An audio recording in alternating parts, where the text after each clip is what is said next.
Hi everyone, we're here with Blood Red Shoes today. How are you doing today? Yeah, good. You asked that like you'd written it down on a piece of paper instead of... I literally have, look, hi, you how didn't are sound you? like you meant it. How are you today? How are you today? Sorry, I'll be reading a lot. Very unnatural. Come on. Okay, how are you today? There you go. Yeah. Are you feeling okay? Pretty good, we're pretty good, thanks. Yeah? Sweet. Got enough lines? Hopefully, if the lids haven't used them up, yeah. No, I've used a bit up. Oh, you're allowed to. Bad line. Yeah, we've got, this tour is the cocktail tour. We've got cocktail ingredients backstage. Brilliant. Every gig? Yeah. Different cocktail a day. That's why we've played like shit every single What cocktail is it tonight? Caipirinhas.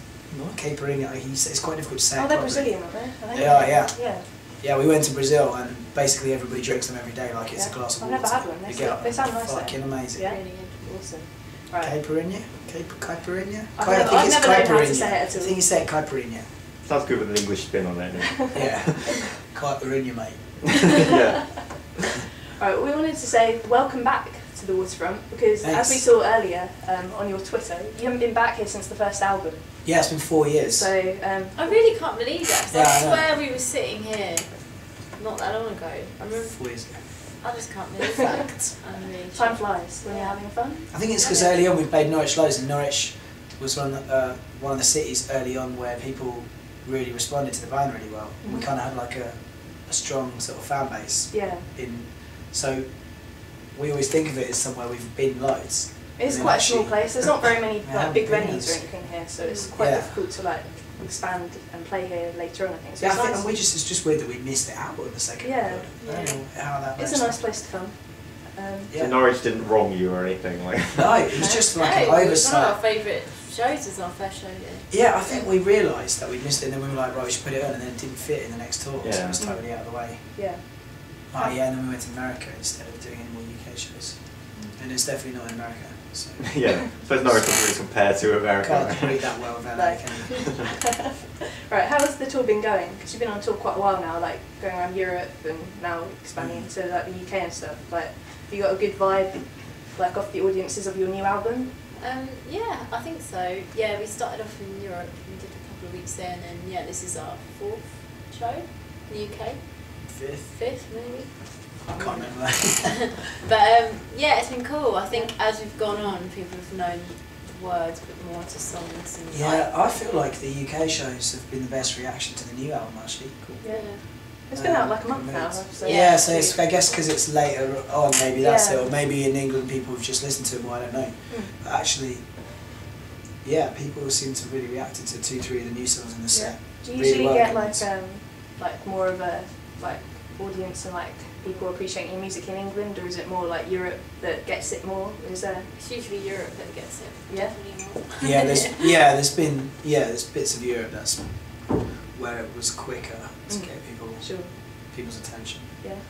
I don't know, I think it's changed a bit on this record. I think that people kind of like we're getting better response now for this record over here, whereas I think before that it was like in Europe kind of understood our band a bit kind of more. Except for London where we played to like loads of people, but then London's massive. Yeah. Like in the other towns we play venues that were much smaller than what we play in cities across sort of Holland and Germany and France. Yeah, I can imagine. But yeah, I think it's changing a bit now. Yeah, it's definitely changed a bit on this record. I think maybe people need to know if we're real or not. Taken 3 albums. Yeah. Yeah. Yeah, maybe we just need to earn it a bit. Yeah, I think people just don't really understand our identity. I think that's always been our things. Like. I think this record's also a lot better. That helps too. Yeah, I'd say that does. That's very, very modest. It's much better than the last 2 records. Maybe we needed to make a better record to get people in the UK to really actually get into it. You, yeah. Sure. Yeah, I guess with your 3rd album, it's really like cementing your where you want to take it in the future. And I guess people finally starting to catch on to that. Yeah, I think this record was it's showing a different side of our band, and maybe that's more interesting to people. It's kind of celebratory. Yeah, quite like that. It feels really positive. Yeah. If that happened after every sentence I said, I feel really good. We can arrange that. Have that after every song. Can you just put that in post-production? Yeah. That'll be fine. Right. Oh yeah. This question is mainly directed at you, Steve. we noticed that you're very opinionated about music, not naming any specific events. And we're wondering how that comes through in your own music when you go into recording. Well, yeah, if it's shit, you don't do it. That's about it. I suppose it's a good motto you could go by. I don't know how else you mean, like, you know, does it mean that when you go into the studio that you know exactly what you want to do already, or is it still like a bit?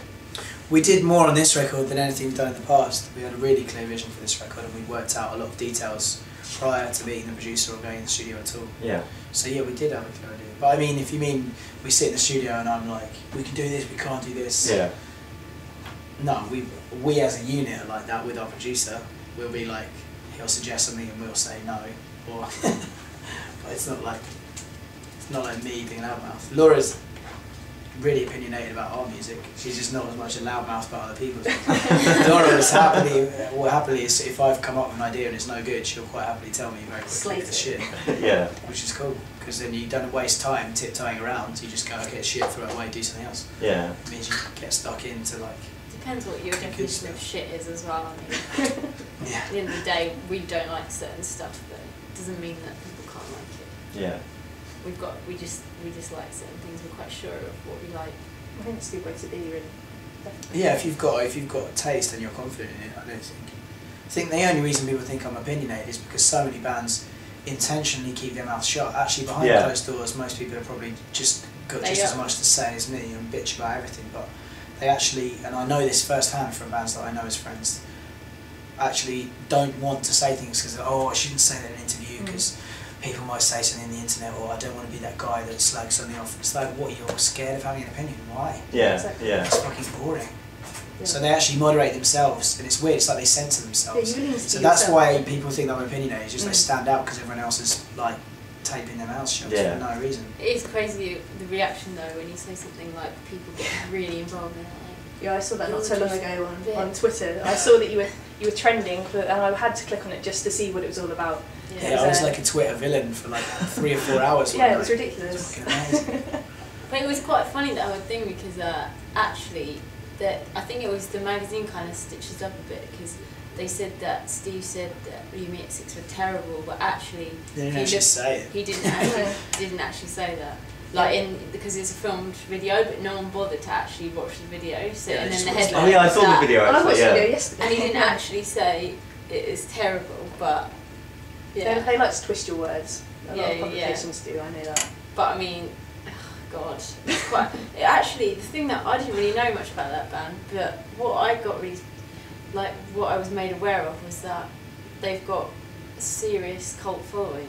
Yeah, that definitely becomes evident when like you say religious dedication kind of fans that can't even comprehend that someone might not like their favourite band. Like it's unfathomable. There's quite a lot of bands like that. Like as if there's some sort of mental defect with anybody who doesn't like Me at Six. You're like, but the internet and the whole modern media has created the whole basis of it is interaction, discussion, and everybody having an opinion. Yeah. So YouTube is set up so people can write an opinion. Yeah, exactly. Everything on Facebook is you don't comment on it, like it or unlike it. Everything's based on everybody being told to have an opinion and interact, which is why it's even weirder that bands refuse to have one half the time. Yeah. The whole fucking internet's full of But then opinion. it's weird that people react in such a mental way when they're always giving opinions about everything. Yeah. It's just kind of a weird cycle of stuff. It's just all I hot can't air, be bothered man. with it, to be honest. It's all hot air. But yeah, you just can't take it seriously, can you? It's just funny. It's just straight up funny.